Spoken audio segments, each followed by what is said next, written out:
Yeah. Exactly. He doesn't look like he's been fought.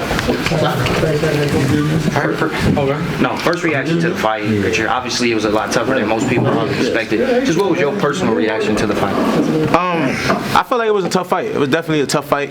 It wasn't easy. I mean, part of me, I really was kind of had mixed emotions about the fight because he never been tested. I feel like he never been tested, but still he did show he had a huge knockout power, and he did show that he did something right to get here, and he was coming to a different country. I know like his whole energy, his team, everything. I knew they was here to win. I could tell he was here to win. Even watching his fights, like I said, he never been in there with somebody like me, but I still had that funny feeling like, all right, this might be one of them nights where we don't know about this guy, so I got to be on edge. And it was a good fight. It was a great learning experience. I've seen that your chin was tested a few times. Do you think that kind of speaks volume on you? Yeah, definitely. He definitely caught me with some of the best shots I've gotten hit with since I've been professional. He caught me with some big shots in the fight, and I took it, I weathered it, and kept fighting. A lot of people have said before that previous fights, especially your debut on the zone, fights after that, they were quote unquote boring, but you were in an action-packed fight. So what do you have to say to your haters now, your critics? I mean, this just shows with boxing. I mean, I stop somebody, I come back, I beat the shit out of somebody, then I come back, I dominate somebody in a boring fashion. I'm the worst person in the world. I come back tonight versus an undefeated fighter that's 29-0, had more knockouts than I even had fights, and they want to say, it's a robbery, or he could have did this. I see, people going to talk what they want to say. It's damn if I do, damn if I don't. I felt like I won, I don't want to say a comfortable decision, but a decision where I felt deep inside I knew I won the fight. So I felt like it is what it is. Back to the drawing board. Just keep getting better. Richardson, you're 18-0. Who would you want next if you could line up 3 opponents in order? I feel like after this fight, just go back to the drawing board, see who's available. I think that still maybe one more fight before going for a world title, to get some more experience. That was a great learning experience. I just felt like, since being with my manager, Keith, and being with Eddie, this was my first real active year. You know what I'm saying? I haven't really been active like all the other guys, so I'm really still getting the experience. And from day one, all I asked Eddie and my manager is like, yo, keep me active so I can get the experience, because I'm still kind of playing catch up. Like guys like Devin and all these guys, they've been in tough fights with guys like Jojo Diaz, Lomachenko when I was like inactive. So now I'm kind of getting my feet wet and kind of going through it now. So I feel like maybe one more fight and then a world championship. But it really doesn't matter. I'll go for a world title my next fight. I just feel like I'm still shaking, some ring rust off, still getting my feet wet and still settling it in as a professional. I only had 17 fights tonight. Do you feel like this kind of fight prepares you for a fight against like Matias? Yeah, for sure. I mean, it was 2 different styles. Matias is more relentless than that guy. That guy was relentless. I feel like the guy's more. He's probably more. Yeah, he's relentless, but he's probably more explosive than Matias. But Matias is more like busy. Yeah, Matias is more busy. So I feel like it's just. Both of them fights will test me mentally. That definitely is like a fight that helped me get ready to be mentally ready. I don't feel like a lot of the other guys at 140 really fought a style like that. Not Tio, not Devin. I never seen them fight a guy that was so relentless and strong and explosive like that. And I felt like I showed grit tonight. Were you being suffocated because you were holding light? And a lot of people on social media were saying that. I don't remember if the ref warned you. I don't know if I saw it, but was he suffocating you? Is that why you're trying to figure out your game plan? Because he was just. No, I'm just trying to. I was just trying to neutralize the guy.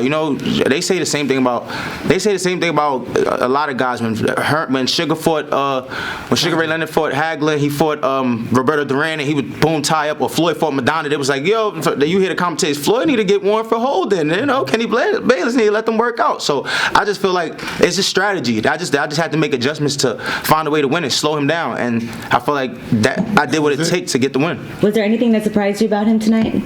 His relentlessness, you could tell he wanted it, and then by the 8th, 9th round, I was sitting there, I'm like, all right, yeah, he is not trying to go back to Argentina with a loss. I could see his whole energy, because in the beginning I was thinking all right, he's gonna slow down, but he probably slowed down maybe one round. He was right back to it, so it was a good fight. Did you sense that you heard him at any point in the fight? Yeah, I felt like I heard him. I felt like I definitely heard him, and I just felt like it wasn't like enough to make me I feel like I heard him, but I could still feel like he has something in him to come back and try to, I heard him, but I didn't want to like give him something to miss and trying to go get him and make it and not know if I won the round or it was close just because I heard him, because he is a strong puncher. So it was a good fight. On Twitter, I know you and Shakur had like a back and forth, not back and forth, but like kind of a mini fallout. But he was rooting for you on Twitter and pretty much just in your support in that fight. I mean, that's my brother. At the end of the day, like he, like when it's we could go through whatever we go through. But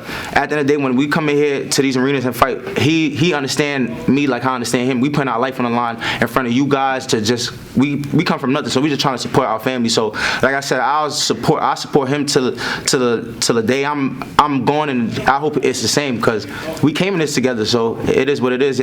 He's just probably happy to see me on the stage, and we doing what we dreamed about. It's crazy. Every time you got a fight and I'm watching at home, I usually tweet him and I say, yo, I know you watching Richardson Hitchins, and he usually quotes me and he goes, yeah boy, that boy sharp. So the fact that I've seen you guys from the time that you were in the Olympics to now, even though you have your little spat, that's friendships and that's brotherhood, it seems like you guys really have a close bond, and I hope that whatever y'all guys went through before, y'all can just patch it up and get through it. No, for sure. I mean, we go through things in life. You live and you learn, so it is what it is. I feel like we're gonna get through that. Did you hear, I guess, kind of maybe similar, not similar, but there was two women that were allegedly close, but after the fight, they kind of got into it, Alicia and Clarissa? I don't know if you know. Oh, nah, I seen it on the TV. I don't know if they were serious or what. I don't know what's that about. No, it was serious. Oh, for real? It down. Oh, nah. Shit. I don't know. I like both of them, so it is what it is. I've been know they had a little beef, though. First fight with the IBF rehydration. How did you feel in the ring? I mean, I got it done. I wouldn't say I felt the best. I wouldn't say I felt the worst because I got the job done. But on to the next. Do you think I know you were defense or the jab that won the fight? Yeah. I think it was more of my grit. It's more of my grit. It was more of like me able to take a punch, because even if I had jab and defense, he still got some big shots through, and I was able to take it and weather it. So it was just a combination of a lot. What was your corner telling you? They was telling me it's close, and I'm in my head like, I know it's close, but I feel like I'm up, because a lot of rounds I know I'm taking it. I'm hitting with clean shots. He'll have one or good 2 moments, but I knew like I was up, especially the last round. Like when I boxed him for the first 2 minutes, and then he kind of gave me free shots in the last 30 seconds. I'm like, all right, yeah, I know I'm good. Do you think Gustavo Lemos could have beaten any top 140 contender tonight? I feel like I never seen like a CEO fight a style like that. I never seen none of them guys fight a style like that. He is. Him and Pitbull will be a great fight. I feel like they have a lot of similar styles.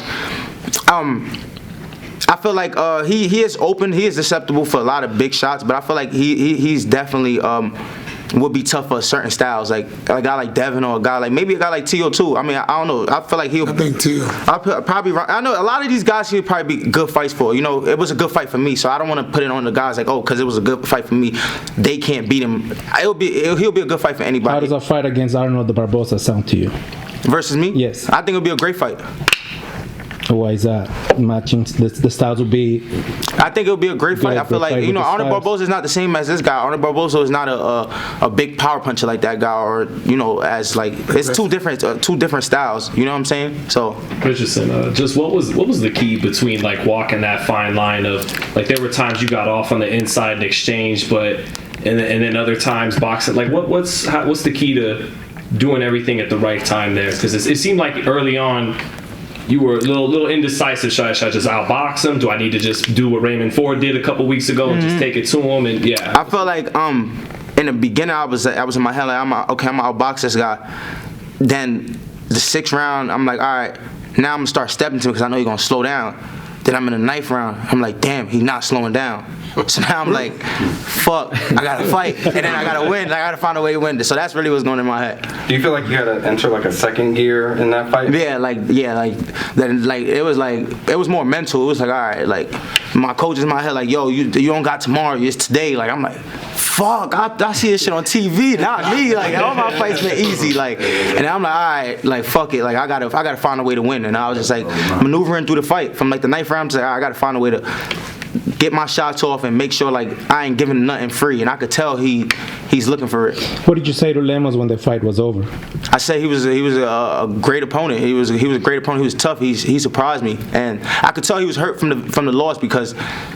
I want to say because he felt like he got robbed. You can tell that he really wanted it. His whole country is behind him. Argentina was behind him hard, like strong for the build up to this fight. So I know he really wanted to bring it home. I see Madonna ringside cheering for him hard. I'm like, all right, they really want the W. So I had to show like character tonight. It wasn't about skills. It was about who I am. You said you saw Madonna. Did it feel like at a moment like fuck? I got a Madonna in here. Like that was kind of like the it felt like that. It felt like a fight where I was looking like I was actually watching Floyd versus Madonna a lot for this fight because I'm like it might be one of them fights. When I was watching the fight, I was telling a lot of people like damn, and I was scoring them fights. I'm like that fight. I'm like damn, I don't know who won it. And you was hear people with me that's like, nah, Floyd won that one round easy. And I'm in my head like, nah, I don't think Floyd won that fight easy. Like, so I feel like tonight was kind of one of them fights, but I feel like I still got it done. I know a couple days ago you were kind of going off of me saying I know you was gonna bring that up. It's gonna be a good win, but now that you kind of gone through it, is it a good win? And do you think it's the toughest fight of your career so far? Yeah, it was the toughest fight, but it wasn't the most difficult fight. It was It was more like. I could hit him at ease. It wasn't hard to hit him. It was just that he just did it. Yeah, the aggression and his power. You know, it wasn't like a Kevin Johnson fight was like, all right, I really had to kind of find ways to get to him. Yeah. Him, it was like I know I could get to him, but it's like even if I get to him, he's gonna try to get to me too. You know. It wasn't your most satisfying win though.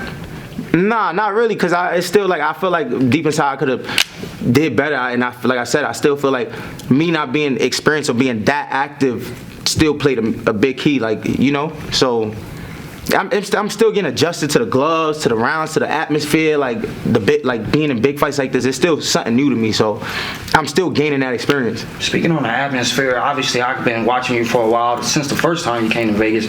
I got to see you at the Sam's Town, just on the undercard. What is the difference on the environment on being a headliner now, being at Fontainebleau, back in Vegas, just being back? How was that? It's different. It's a whole different magnitude. It's way different. The show is about you. Everybody tunes in to see you. It's just a different experience. You know, this is one of them things you gotta like just get that experience over and over. You know, it's like you're in the big leagues now. Basically, that's what it feels like. Yeah. There's a lot of skilled boxers in your weight class that have similarities to your style. But what do you feel maybe separates you from the guys like Devin and Shakur and them guys?